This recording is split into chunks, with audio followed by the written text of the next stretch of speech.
Hey, and welcome back to The Office Field Guide. I'm Chris, and I'm reviewing every episode of The Office ever. And today, we are kicking off Season 4 by looking at Episode 1, Fun Run. Excellent. Simpsons.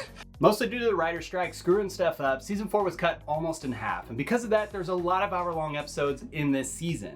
And Fun Run kicks us off with the first hour-long. Numbering these episodes get tricky from here on out because of that.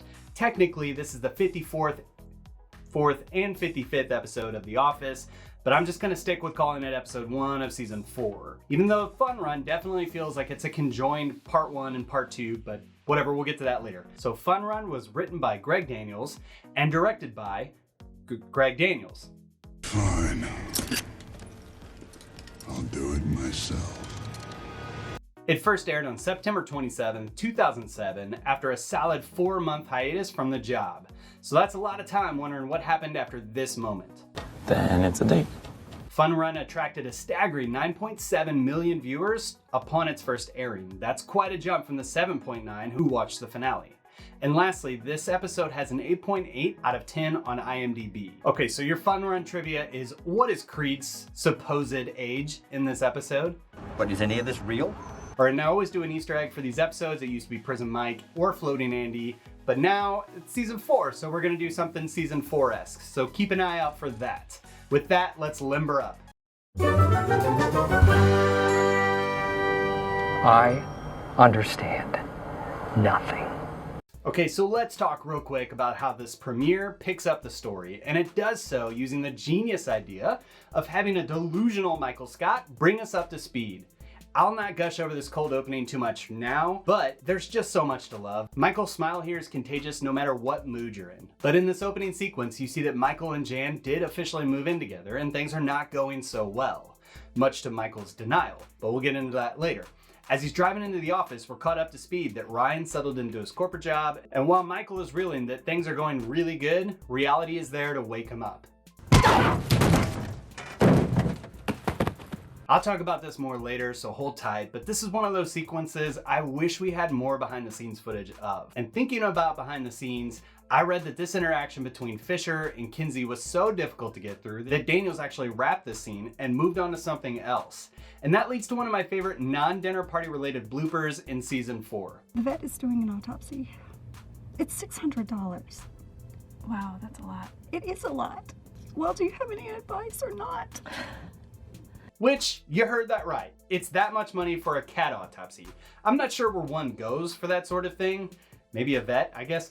But I'm not sure how much one pays for that sort of thing. And to be honest, I'm not a cat person. I don't really get the appeal. I'm much more like Dwight. I grew up on something like a farm, whatever that means. And I mean that, you know, you have to kind of consider the quality of life of an animal. Oh, there's a fungal cream because she has this infection under her tail. So you're gonna have to lift her tail and put the cream right at the base of her tail. That's its butt, just so we're clear. I'm not saying you should cold blood murder someone else's animal. I would never say that. It just seems like in this case that nobody's hands are actually clean. Although Dwight's are much worse. She's in a better place. All right. Actually, the place that she's in is the freezer because of the odor. Even Pam somehow gets blamed for this event, somehow. The Pam hate runs deep in some, so hold on a second, I need my faith restored in humanity. I'm petrified of nipple chafing. Once it starts, it is a vicious circle. You have sensitive nipples, they chafe. Come on! God, watch the nipples, Kevin! So, I take precautions.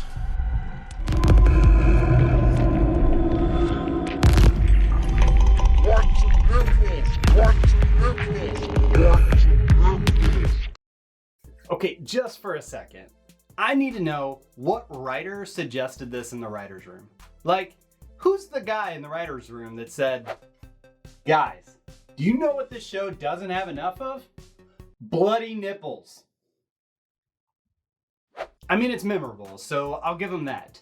But this is our new season 4 Easter egg until I find something else. I think that forcing people to type bloody nipple Andy at timestamp X is hilarious. And while we're on Andy, it's also been odd to me that Ed Helms doesn't have a line until the beginning of the second part of this episode, so at the 22-minute-ish mark, even though he's in most of the sequences and is literally right next to Michael for that entire conference room scene. All right, and there's so much more to talk about in this. The merch runs deep in this episode. Just do a Google search on Michael Scott's Fun Run.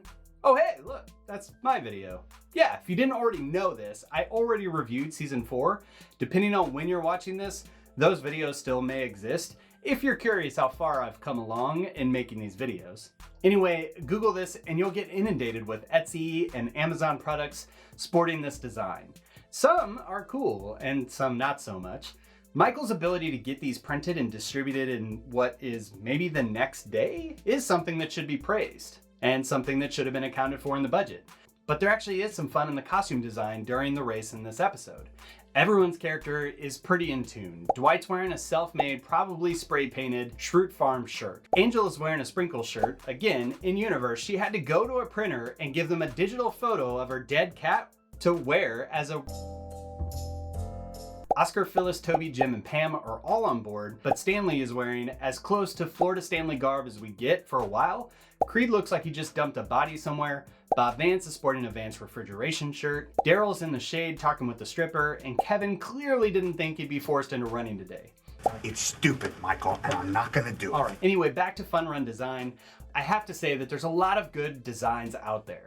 I'm impartial to this tank top that I just found on Amazon. I'll put the link in the description. If that link breaks at some point, it's probably due to non-licensed selling of NBC's IP, so I don't know what that makes me at that point, but hopefully better than Michael through most of this episode. In this episode, Michael hits an employee with his car. Well, I ran down Meredith in my car. Did you do this on purpose? No, I was being negligent. He uses the death of Angela's cat to take the heat off him. The computer crashes with the porn, and then Meredith with the accident, and then Prinkles. He climbs on top of Meredith, who has a broken hip, to hug it out. Question mark. He commits blasphemy to get the attention off him. God is dead. I do love the gods he creates. Like something with the body of a walrus, with the head of a sea lion. Or something with the body of an egret, with the head of a meerkat. The head of a monkey with the antlers of a reindeer. With the body of a porcupine. He exposes himself to Pam. What's this about? How does this fit into the rest of this episode? Again, who suggested this? Well, remember that thing Michael did in the last season when he put his finger through his pants? Well, I say, let's just go all the way and have him expose himself to Pam. So I didn't see where it started, but I saw where it ended. I mean, it might just be to spark the animosity here. Look, I don't know what your deal is, but he's mine, okay? Point being, Michael is a real pill in this episode. I'm not mad at you anymore. And then there's Dwight, who literally poisoned a human being in this episode. This episode is really dark, and that's kind of a theme through this entire season. Something that I do appreciate Daniel's wasting no time setting up. And it's not just dark for dark's sake, as there's always a tinge of inspiration looming. So with that, that sounds like a great place to go to the deeper meaning.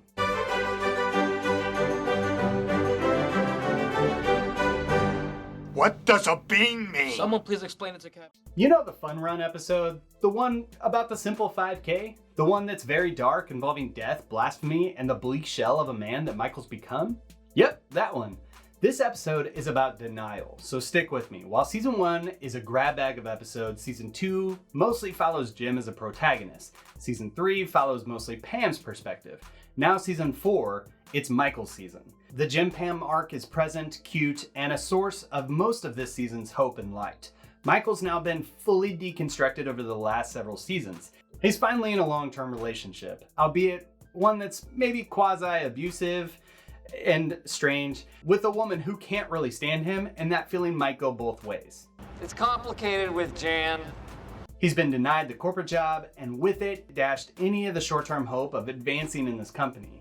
To add insult to injury, the temp he hired in season 1, and he had this conversation with back in season 2, You're so effing smart.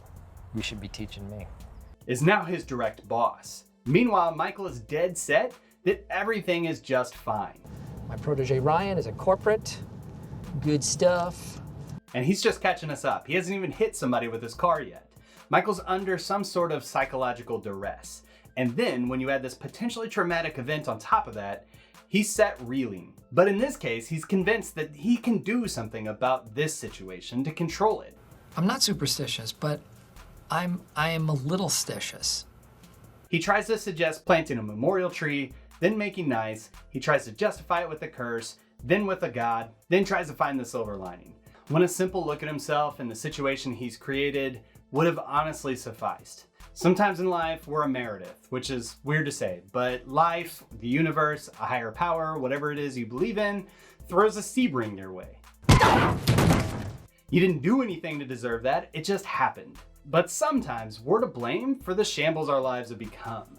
And no amount of denial, whether presented in the form of hopeless optimism, blame shifting, or ancient deities, can fix it. Sometimes it just takes a good hard look at the person in the mirror. And this would be a great and well-depressing episode if it wasn't for this end sequence, where a dehydrated and possibly close to death Michael Scott lists several other causes as a stand-in for the real catastrophe that is his life.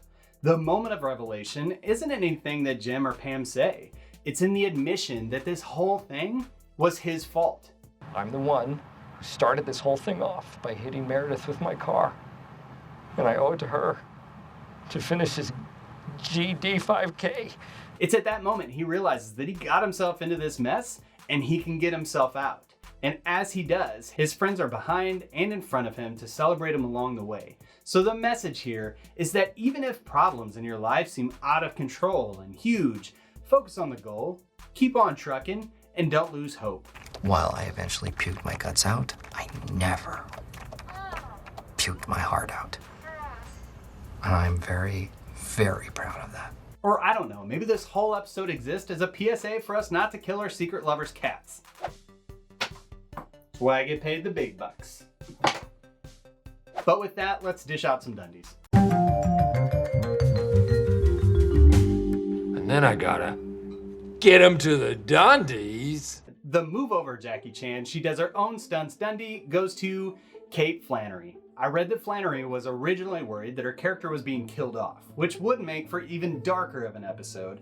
I also read that she was nervous about doing her own stunts, so Daniels and the producer actually worked with her, with the producer even doing the stunt a couple times to show her how it would work. And she did get some bruises, but I think she did awesome. And the next Dundee is the wow, that's a real thing in the description of this episode.